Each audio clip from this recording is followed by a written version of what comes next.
My dear child, come, sit with me for a moment. Let the noise of the world fall away. For over 20 years, I have had the great privilege of listening to the prayers of the faithful, the spoken and the unspoken. And I have learned that one of the most profound, most whispered prayers, often offered in the quietest hours of the night, is the simple, aching plea for companionship. Have you ever knelt in the stillness of a sanctuary, the scent of old wood and candle wax filling the air, and laid your heart bare before the altar? Have you ever looked at the couples walking hand in hand, at the families filling the pews, and felt a question rise from the depths of your soul, a question aimed directly at heaven? Lord, what about me? Have you forgotten me? I have seen that question in the eyes of the strongest, most faithful people I know. It is a question born not of doubt, but of a deep, human longing to love and be loved. And often, the answer that seems to come back is a resounding, deafening silence. But what if I told you, after all my years of watching God's mysterious and beautiful work, that this silence is not an absence, but an answer in itself? What if this season of solitude you find yourself in is not a sign of God's rejection, but the most profound evidence of His protection and meticulous care over your life? This is not a message you stumbled upon by accident. No, Providence has guided your spirit here, to this very moment, because your soul is ready to understand a truth the world cannot teach you. You see, you have not been overlooked. You have been set apart. Think of a master artisan, a sculptor of unparalleled genius. For the common statues that will line the public square, he may use a simple mold. They are beautiful, they serve their purpose, and they are made with skill. But for his masterpiece, the one destined for the heart of the cathedral, the one that will draw gazes for centuries, he uses no mold at all. He takes a unique, unblemished block of marble and secludes himself with it in his private workshop. He spends immeasurable time alone with this single piece, chipping away, sanding, polishing, not because the marble is flawed, but because he sees within it a glory that no one else can yet imagine. He will not rush. He will not allow the dust and noise of the outside world to compromise his work. You, my dear child, are that masterpiece in the making. Your life is not meant to fit a common mold. From your earliest days, you have likely felt this, a sense of being different, a pull towards a deeper current of life, a dissatisfaction with the shallow answers the world offers. While others could dive easily into the streams of youthful romance and fleeting connections, you found yourself held back. It wasn't that you were incapable. It was that the hand of the divine sculptor would not permit you to be carved by a lesser artist or be placed in a setting that would diminish your purpose. God has been jealously guarding your heart, not from love, but for a love so extraordinary, so purpose-filled, that it requires this sacred season of preparation. In our human understanding, we see relationships as a source of completion, but in the eyes of God, they are covenants of immense spiritual weight. When two souls join, their destinies, their callings, and their spiritual energies intertwine. They become co-laborers in the grand vineyard of the Lord.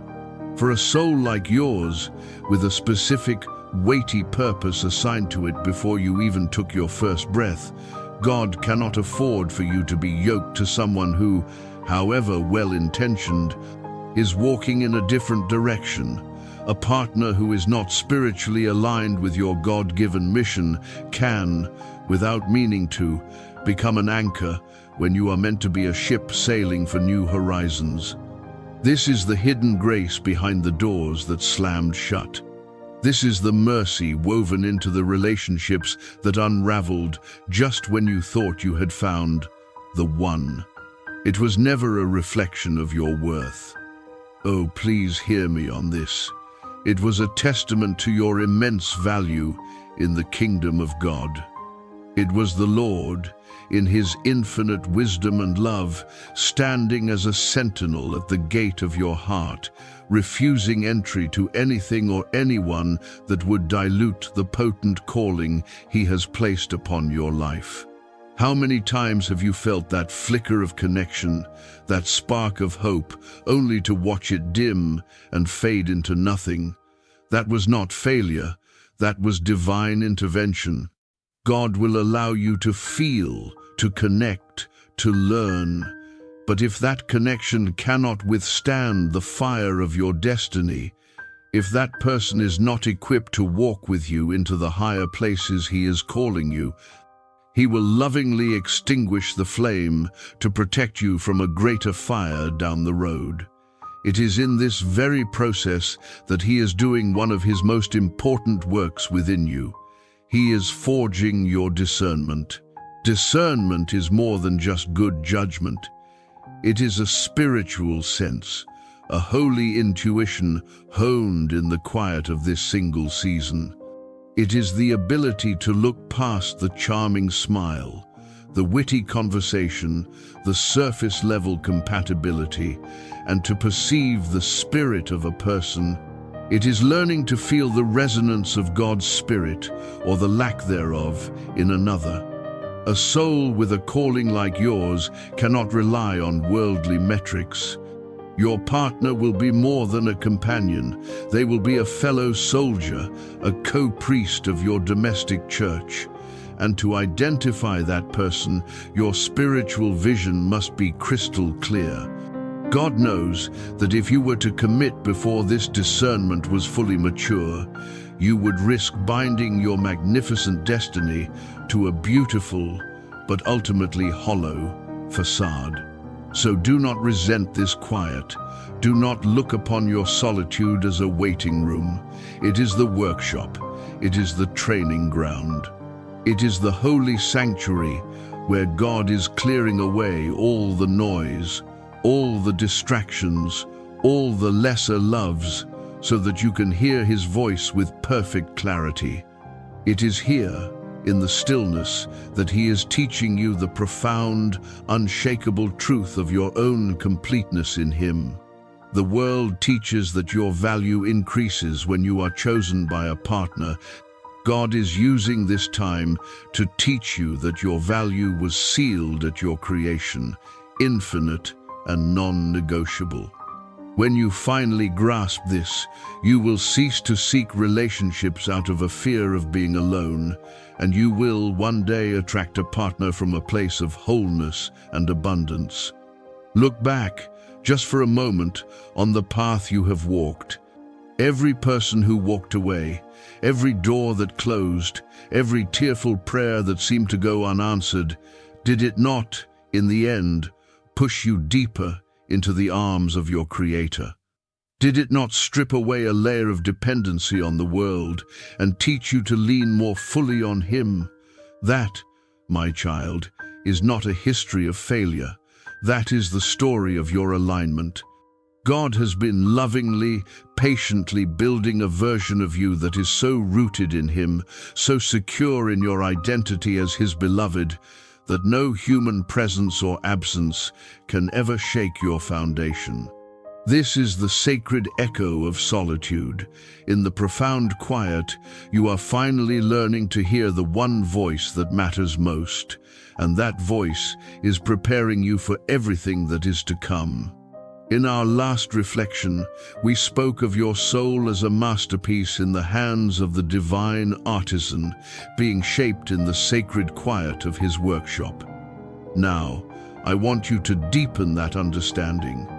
I want you to see that this season of solitude is not merely a quiet workshop, it is a fortress, and God has stationed angels at its gates. The reason for such formidable protection is simple and profound. It is because of the priceless treasure you carry within. Your soul, my child, is not a common vessel. It has been consecrated, set apart for a holy purpose. Think of it as a tabernacle, a sacred space designed to house the very presence of God. It carries a light, a wisdom, and a spiritual authority that emanates from you, often without your conscious awareness. This inner light is what makes you, you. It is the source of your compassion, your strength, your unique gifts. It is a direct reflection of the divine spark placed in you at your creation. And the enemy, the great adversary of our souls, knows the value of that light far better than we often do. He knows that if he cannot extinguish it, his next best strategy is to drain it. This is a truth that our modern world, with its focus on the purely psychological and emotional, often forgets. Relationships are profound spiritual transactions. Every deep conversation, every shared vulnerability, every act of intimacy is an exchange of spiritual substance. When you are with someone, you are not just sharing time, you are sharing the very essence of your spirit. In a healthy, God-ordained relationship, this exchange is mutually enriching, a beautiful dance where both souls are edified and strengthened. But in a connection that is not of God, that exchange becomes a siphon. Imagine trying to fill a chalice, a sacred cup, with the living water that God so freely gives. But unbeknownst to you, there is a hairline crack in its foundation. No matter how much grace, peace, and purpose God pours into you, you will always feel spiritually thirsty, perpetually depleted. This is the spiritual reality of being bound to the wrong person. This is why some relationships in your past may have ended with a shocking suddenness that left you bewildered. You may have blamed yourself or them, searching for a logical reason in the visible world. But often, the reason was not visible to human eyes. God, the great high priest of your soul, saw the unseen crack. He saw a spiritual wound in that person, a hidden agenda, or a spiritual darkness they themselves may not have been aware of. And he knew their continued presence in your life would compromise the sacred vessel he is trying to fill. His removal of them was not an act of cruelty. It was an act of emergency spiritual surgery to save your very mission. As a bearer of this sacred light, you naturally attract others. But you must understand the different reasons for this attraction. Some are drawn to you like travelers to a warm fire on a cold night. They see the light of Christ in you and desire to be closer to that goodness and truth. They are a blessing. Others are drawn to you like the sick to a physician. They are wounded, and your spirit feels like a balm to their pain, even if they cannot articulate it. With discernment, you can be a source of healing for them. But then there is a third group, and this is why the fortress is so necessary. There are those who are drawn to your light not to appreciate it or be healed by it, but to consume it. They are sent, sometimes consciously but often unconsciously, by forces that oppose your divine purpose.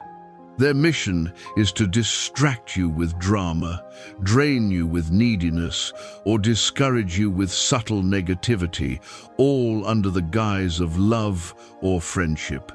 Without the fortress of God's protection, you might invite them deep into the sanctuary of your heart, only to find the altar desecrated and the eternal flame diminished to a flicker. This is why, for you, intimacy is a matter of profound spiritual gravity. The act of physical and emotional union creates powerful spiritual bonds, cords that tie your soul to another. A bond with a God-ordained partner becomes a cord of strength, a threefold cord, you, them, and God, that is not easily broken. But a bond with the wrong person becomes a spiritual chain. It can cloud your vision when you try to see God's will, muffle your hearing when you try to hear His voice, and tether you to a past of sin and brokenness that He has already delivered you from. God, in His fierce love for you, will not allow His chosen vessel to become entangled in chains that would render you unable to fulfill your glorious assignment. Think back. Can you recall times when, after being with certain people, your spiritual fire felt dimmer? Your desire to pray waned, your clarity of purpose became foggy, your dreams less vivid. That was not your imagination. That was the tangible result of your spirit being siphoned. The enemy's plan is often one of attrition. He knows he cannot take the fortress by storm, so he tries to starve it by draining its resources until you no longer have the spiritual strength to answer your call. And so, God protects you. Sometimes that protection looks like a strange, supernatural barrier that prevents a relationship from moving forward, no matter how perfect it seems on paper. That is not rejection. That is God's angel standing guard at the gate of your destiny, refusing entry to one who does not have heavenly clearance. The tears you cried over that closed door were, in reality, tears shed at the sight of a spiritual rescue you could not see. I want you to let that sink in. This level of divine intervention is a sacred privilege.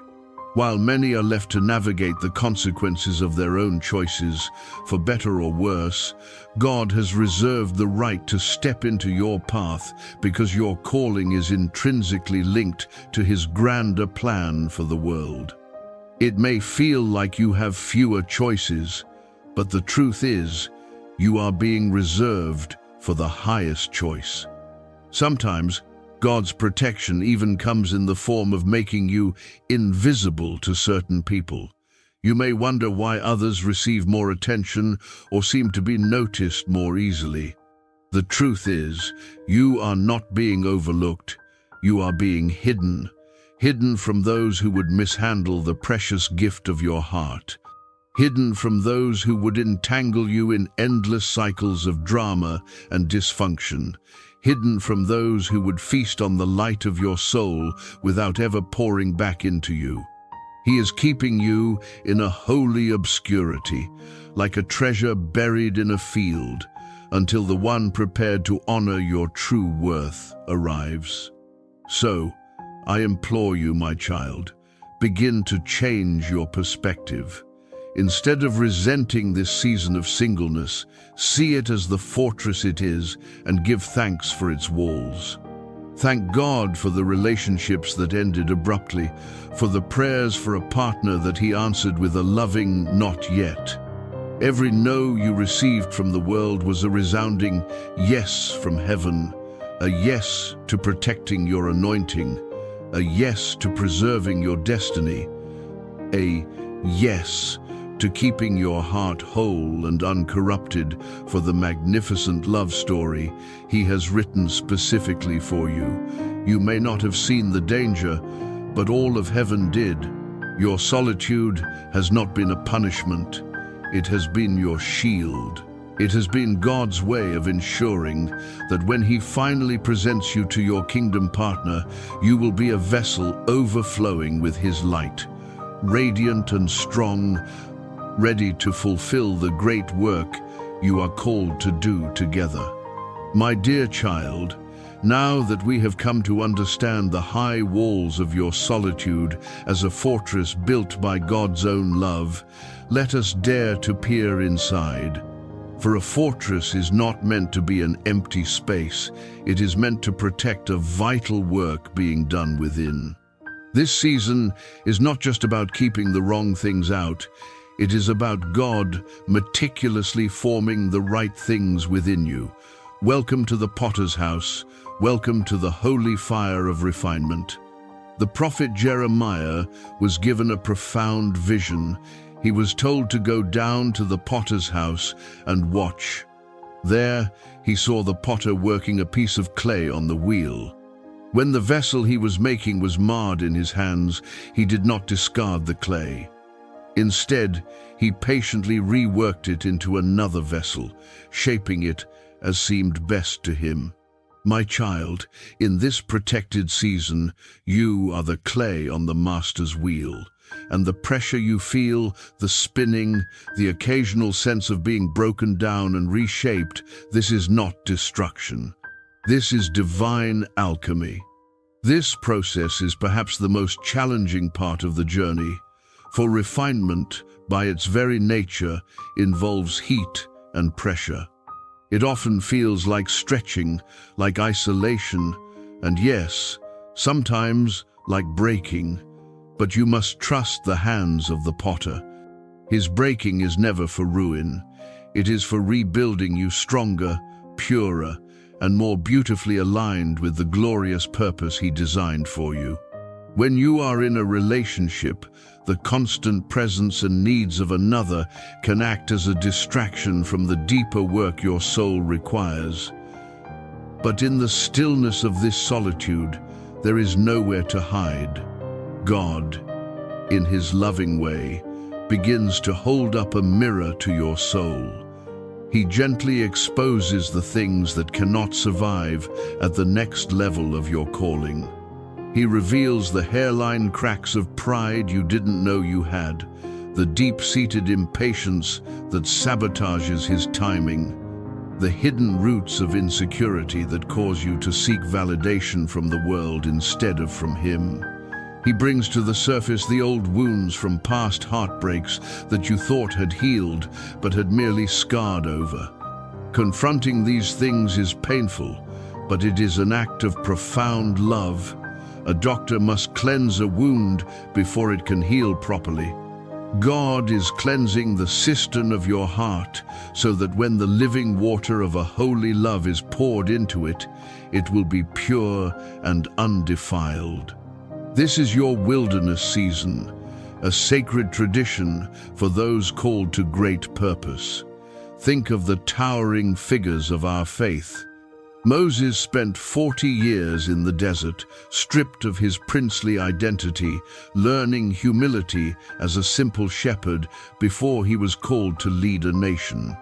David, anointed as king, was not given a throne, but was driven into the wilderness, where he learned to rely on God alone, composing psalms in caves while being hunted by his enemies. Even our Lord, Jesus Christ, before beginning his public ministry, was led by the Spirit into the wilderness for 40 days of fasting and testing. Do you see the pattern? The wilderness is not a place of punishment, it is the place of preparation. It is where God strips you of self-reliance so you can learn true God-reliance. It is where your gifts, often born of necessity, are truly discovered. When there is no one else to encourage you, you learn to find your encouragement in His Word. When there is no one else to lean on, you discover that His grace is the only support you ever truly needed. This is where leaders are forged, where character is tempered like steel, and where an unshakable faith is born. In this potter's house, God is teaching you one of the most vital virtues for a kingdom union: emotional maturity. He is teaching you to govern the passions of your soul rather than be governed by them. You are learning to respond with grace instead of reacting with fear. You are learning patience, not as a passive waiting, but as an active, vibrant trust in God's perfect chronology. He is painstakingly breaking the world's frantic timeline in your mind, the one that screams you are behind. He is replacing it with the steady, reassuring rhythm of His own. He is building a foundation in you so solid that your identity is not shaken by whether you are single or partnered, but is anchored solely in your status as a beloved child of the Most High. Furthermore, this refinement is profoundly shaping your desires. God is raising your standards, not in a spirit of arrogance, but in a spirit of worthiness. As you spend more time in His presence, you begin to acquire a holy taste. The things you once might have settled for, dishonor, disguised as charm, spiritual laziness, a love that is convenient but not covenantal, become unpalatable to your spirit. You are no longer just looking for someone who is interested in you. You are learning to recognize the one who has been assigned to your destiny. This process also cultivates a deep humility. God knows the weight of the blessings He intends to give you, not just a partner, but influence, favor, and spiritual authority. He must ensure your character is strong enough to carry these blessings without succumbing to ego. The solitude keeps you grounded, reminding you that He is the source of all good things. I know, my child, I know this fire is hot. I know it can be agonizing to look around and see others seemingly moving forward, building lives together, while you remain on the potter's wheel. But hear me, their clay is not your clay. Their purpose is not your purpose. The greater the calling, the more intense the refinement. God has invested far too much in you to send you out half-baked.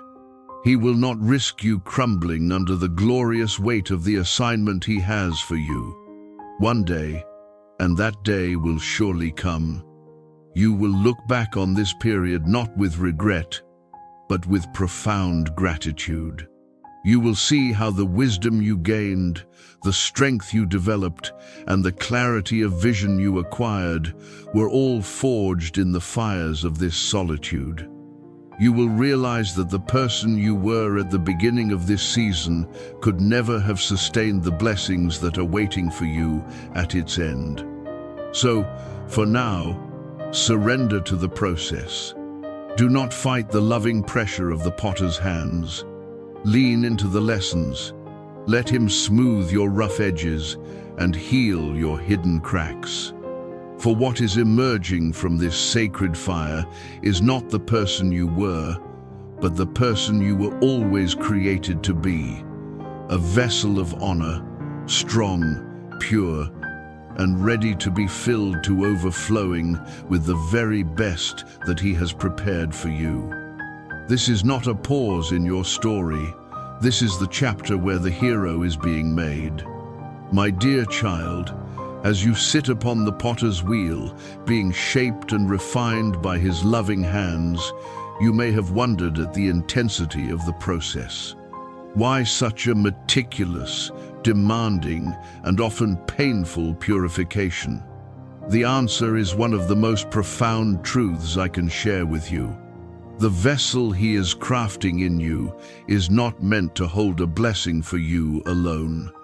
It is destined to carry a healing for your entire lineage. You, in your generation, have been chosen to be the one who breaks the ancestral chains. We inherit more than the color of our eyes or the shape of our smile from our families.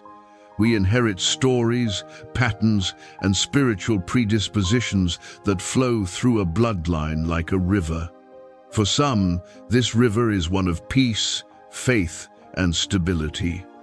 But for many, this river carries the debris of generations past: broken marriages, patterns of infidelity, the normalization of emotional abuse, a deep-seated fear of abandonment, a spirit of mistrust between men and women, or a cycle of settling for less than God's best out of a fear of being alone. These are not mere psychological habits. They are spiritual strongholds, patterns of iniquity that, if left unchallenged, will continue to carve the same destructive canyon through each succeeding generation. The enemy of our souls is a creature of pattern. He knows that if he can establish a stronghold of dysfunction in a family, he can weaken its members for generations to come, creating a spiritual inheritance of pain. But our God is a God of redemption. And in his infinite wisdom, in every generation, he chooses a pattern breaker.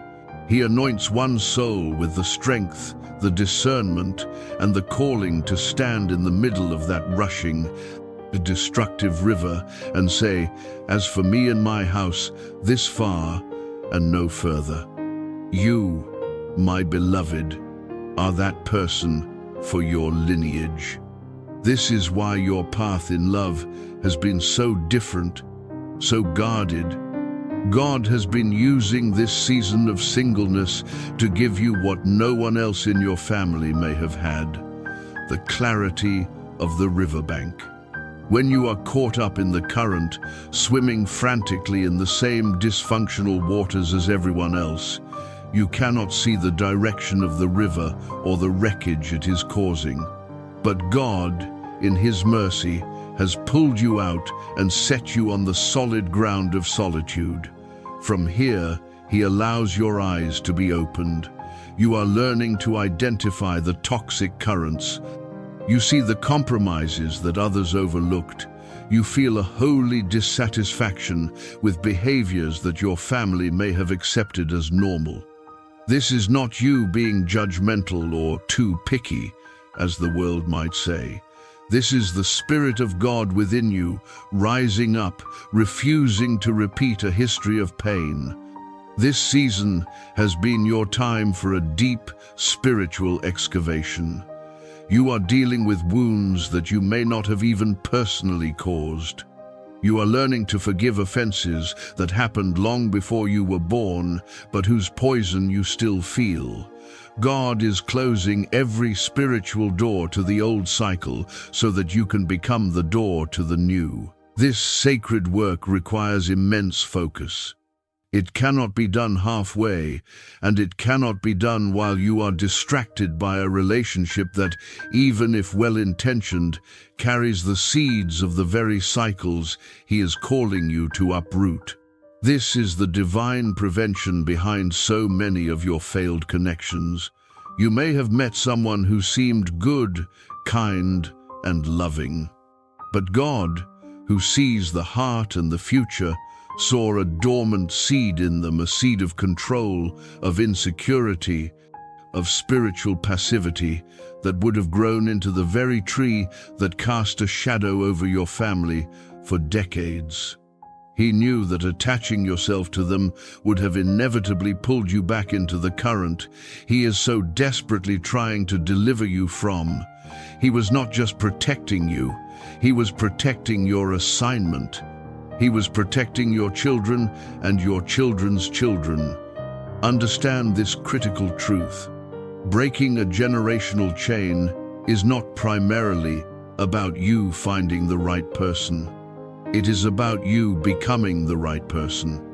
A person so healed, so whole, so rooted in God's truth about love and covenant that you become impervious to the old patterns.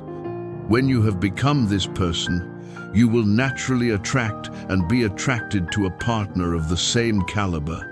And when that union happens, it will be more than a marriage. It will be a new genesis for your family line. It will be the point in your history where the river was dammed and a new, clean stream of covenantal love, honor, and peace began to flow. Your home will be a sanctuary, a place where future generations learn what holy love looks like. That is the legacy God is preparing you to build. I know this work is lonely. It can feel like a heavy burden to carry the spiritual weight of a family's history, and the spiritual warfare around your love life has likely been ferocious. Of course, it has been. The enemy does not want that chain to be broken. He will fight with all his might at the very point of its breaking, which is you. The rejection, The delays, the devastating heartbreaks, they were all battles in a war for your family's future. But I tell you today that the grace of God upon you is infinitely stronger than any plan against you. You are not behind in life. You are on the front lines of a spiritual battle, claiming new territory for the kingdom of God within your own bloodline. Your obedience now is a gift you are giving to descendants you will never meet. The boundaries you are learning to set will be the walls that protect them. The healing you are doing now will be the clean soil from which their blessings will grow. So when this season feels long, remember the stakes. You are not just waiting for a wedding day. You are laboring with God to birth a new legacy. Trust the process. Continue to let Him heal you, to teach you His ways, to replace every lie you were taught about love with His luminous truth. Refuse to settle for anything that carries the scent of the old, broken cycle. For when your time comes, you will not enter into a relationship as a carrier of generational pain, but as a vessel of generational blessing. And your love story will not just be a blessing to you, it will be a glorious testimony to the entire world of a God who redeems, restores, and makes all things new.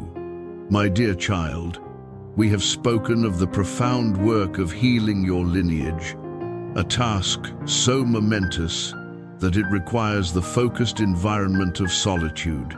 And yet, that sacred duty, as vital as it is but one of the assignments God entrusts to those He keeps unaccompanied for a season.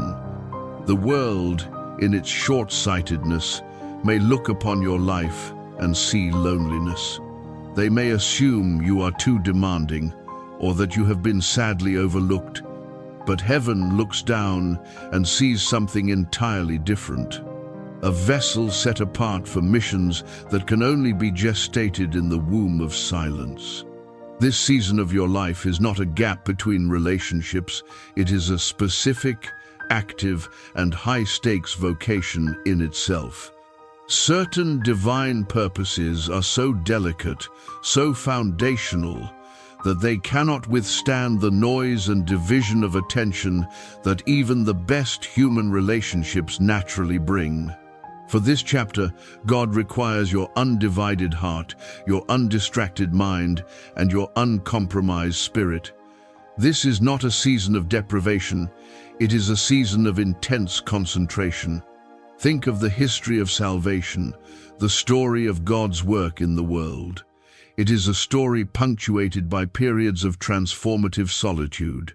Prophets did not receive their most earth-shattering visions in the bustling marketplace, but in the desolate wilderness. Theologians and scholars who shaped our understanding of God did not pen their masterpieces amidst constant social engagement, but in the quiet of their studies and monastic cells.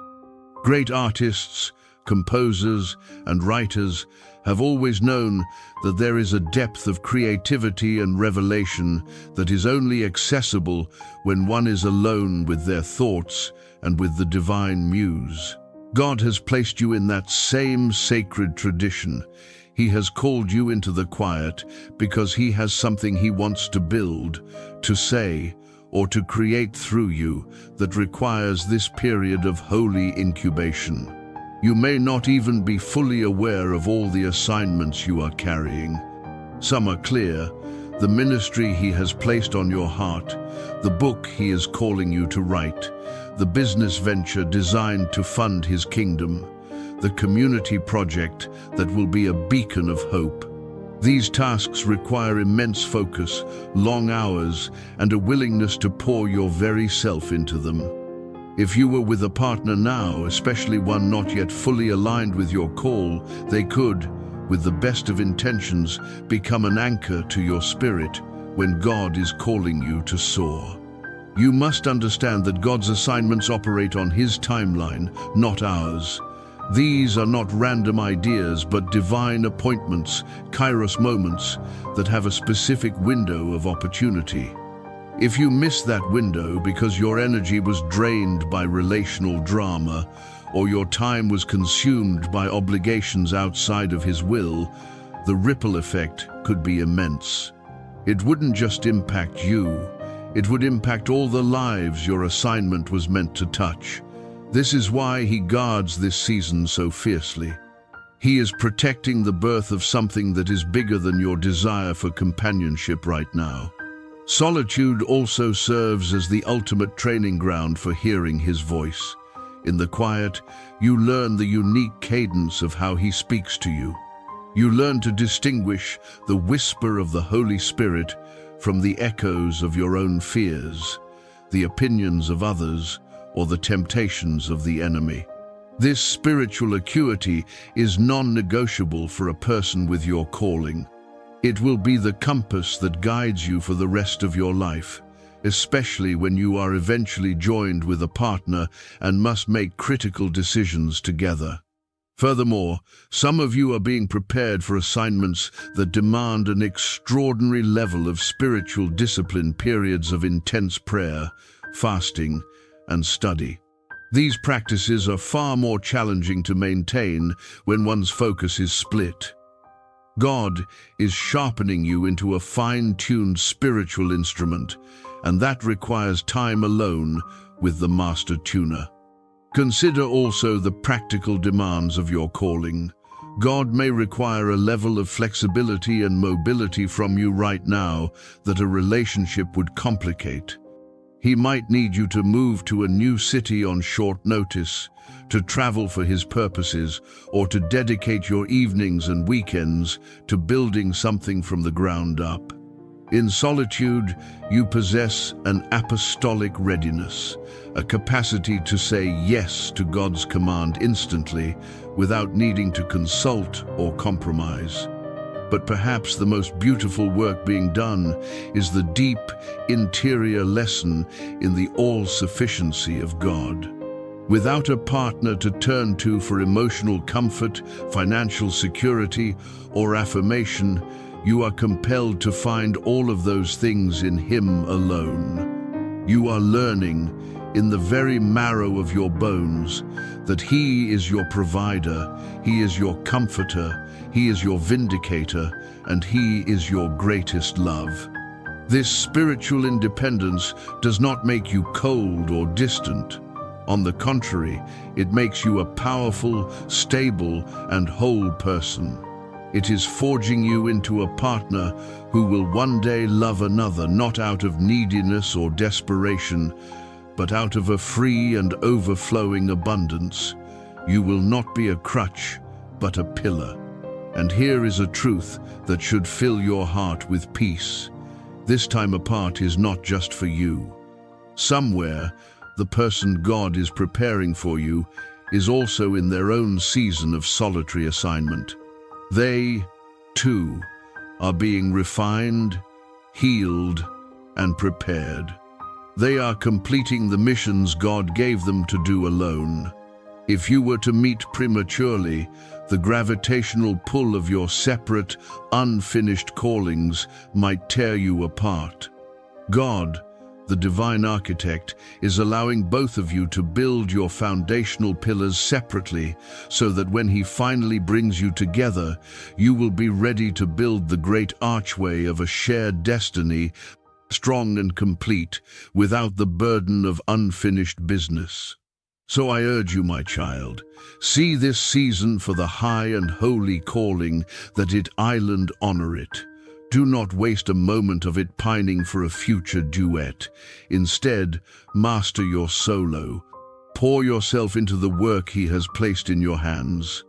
For when you look back on this time, you will see that the creations, the growth, and the ministries born in this quiet were only possible because God loved you enough to give you the sacred, productive, and powerful gift of solitude. My dear child, we have walked together through the deep valleys and high mountains of this sacred season. We have seen that your solitude is a fortress of protection, a potter's workshop for refinement, a spiritual battleground for your lineage, and a holy incubator for divine assignments. And now, after all this, the most human of questions remains whispering in your heart. But Father, for how long? When will this season end? I want you to imagine a grand orchestra conducted by the maestro of all creation. He is not merely writing a simple tune for a single flute. He is composing a magnificent symphony with countless instruments, complex harmonies, and a perfect, dramatic timing that brings the audience to its feet. You, my child, are a principal instrument in this symphony, and your future partner is another. Right now, the maestro may be conducting a powerful solo for you, a passage of music that requires your full, unaccompanied strength and beauty. And, in another part of the orchestra, he is conducting a different, equally important solo for them. He is not late. He has not forgotten your part. He is a genius conductor, and he knows that the most breathtaking duets can only happen when each soloist has first mastered their own part. He is coordinating not just your readiness, but their readiness, the readiness of circumstances, and the precise moment in history when your combined music will have the greatest impact for his kingdom. This is the sacred cadence of God. It is not our frantic, anxious rhythm, but a steady, majestic, and flawless tempo. To rush it would be to create discord. This is why his delay is, in fact, his deepest mercy. How many stories have we seen of the right person meeting at the wrong time? When one or both are unhealed, unprepared, and unaligned with their purpose, even the greatest potential for love can become a story of heartbreak. God, in his love, is protecting you from that tragedy. He is ensuring that when you finally meet, it is not just a spark of emotion, but a sustained, holy fire, capable of weathering any storm. And the partner for whom he is preparing you, oh my child, you must cleanse your mind of the world's shallow images of romance. The person God is molding for you is not a mere distraction or a temporary comfort. They are a destiny partner. Their soul is being calibrated to resonate with yours in a way that is unmistakably divine. While God is teaching you to rely on him, he is teaching them lessons that will allow them to love you with a patience and understanding you have never known. While he is healing your past, he is delivering them from their own chains so they may meet you in freedom. When this divinely appointed time, this Kairos moment arrives, it will not be marked by frantic striving or anxious questioning. It will be marked by a profound and supernatural peace. There will be a sense of rightness, a feeling of coming home in your spirit that surpasses all previous connections. You will not have to diminish your light to make them comfortable. They will be a guardian of your flame, protecting it and encouraging it to burn more brightly. You will not have to sacrifice your values on the altar of compromise. They will honor and share those same values. You will not have to abandon your calling. They will be your greatest champion, a true co-laborer in the vineyard of the Lord.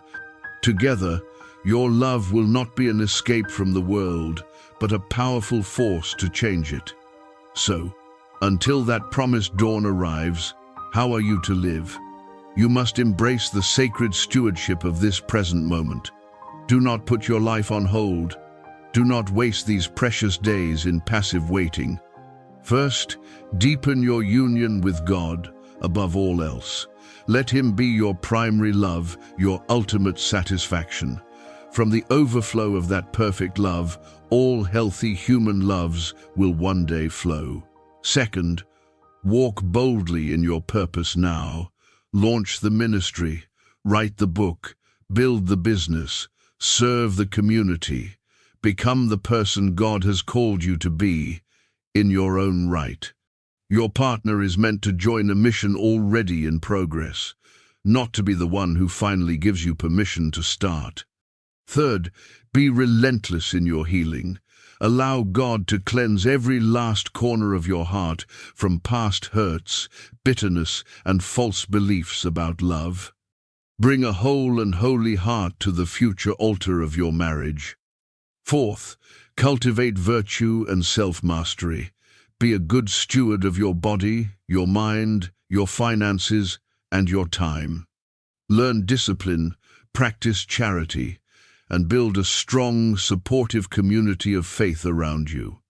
And finally, learn the profound joy of contentment in Christ. This is not resignation.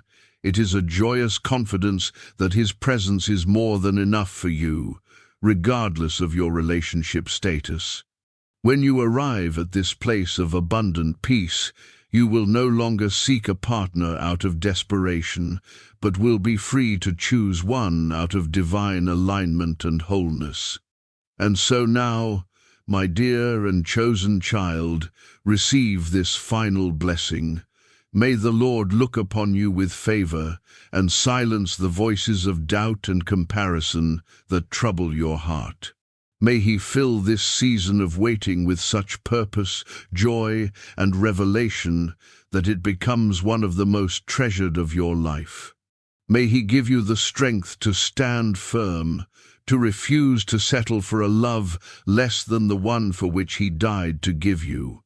And when His perfect time comes, may your union be a beacon of light, a living testament to His faithfulness, and a source of healing and hope for all who witness it.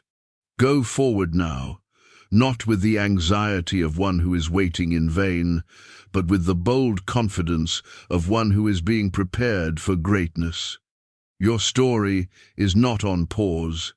It is reaching its crescendo, and in the hands of the divine maestro, the music will be more beautiful than you could ever have dared to imagine.